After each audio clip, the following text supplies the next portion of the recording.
अस्सलाम वालेकुम। आज मैं आपको आज़मे का नुस्खा बताने चली हूँ। ये एक घर में आम खाना खाने के बाद अमूमन होता है, सीने में जलन हो जाती है और भारीपन महसूस करते हैं, लेकिन ये बहुत आसान सा नुस्खा है। ये शक्कर है, आम सी शक्कर है और ये सौंफ है।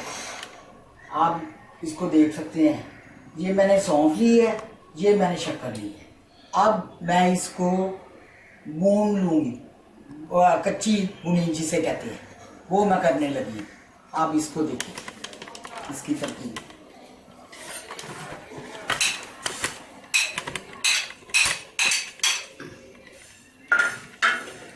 ये मैं आस्ता आस्ता चम्मच चलाते जाइए, हल्की सी आंच के ऊपर आपने ये गर्म करनी है। और जब इसकी करकराने की आवाज़ भी आएगी, देखें जब लाइट सी ब्राउन हो जाए तो आपने इसको उतार लेना है।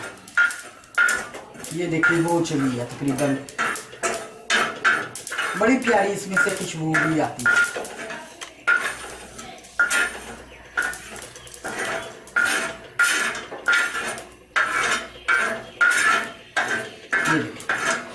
अब ये देखिए इसका कलर भी चेंज हो गया है, गोल्डन सा हो गया है। अब मैं इसको ग्राइंड कर लूँ। अब ये देखें इसकी शक्ल, ये सौंफ की शक्ल ये हो गई है। मैंने इसे ग्राइंड किया है।